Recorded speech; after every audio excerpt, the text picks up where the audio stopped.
To safely pony another horse, you want to make sure you have the protective gear that will keep you from getting hurt in any way and making it an unpleasant experience. You'll see first gloves, leather, prevents rope burns when that horse tends to pull back. The cotton rope, that's nice and soft and nice and fat. It'll be easier to hold and grip. The chaps are leather, and they're to protect your legs in case a horse rubs up against them or gets a little bit snippy and decides to bite. For ponying, we're going to start out with the safety items we talked about already. We got the chaps, the gloves, and the cotton lead. We've got a halter on the horse that's being ponied. Now what we're going to do is use this method to allow you to take a guest or a weaker rider out on a trail ride or just ride around and do it safely. Now these two horses are Bella and Willow, and they're buddies, so they get along really well. But the pony horse, the horse that the rider has that's doing the leading, has to be a steady, solid horse and generally has to neck rein so that you're going to be able to steer.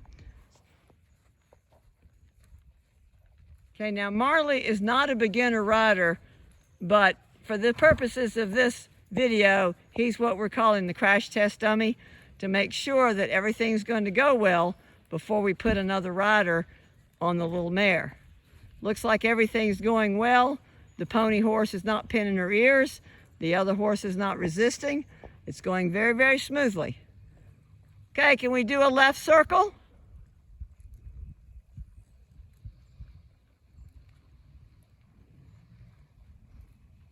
And you notice that the rope is secured to the horn so that the horse that's being led is not going to pull the pony horse rider off. We're using the horn to help stabilize and pull. Now some people hold the rope directly going to the horse that's being ponied, but that can dislocate your shoulder and pull the arm out of the socket. If you have one wrap around the horn, that allows you to turn loose if you need to, but it also gives you some security of the steadying with the horn.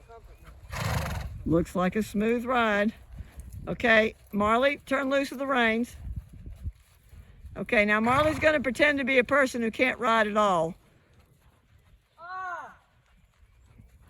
Cut across in front of her. See, now, when you're doing that, you have to speed the pony horse up and pass and push forward. Now, sometimes the horse that's being ponied gets a little quick and tries to pass the other horse.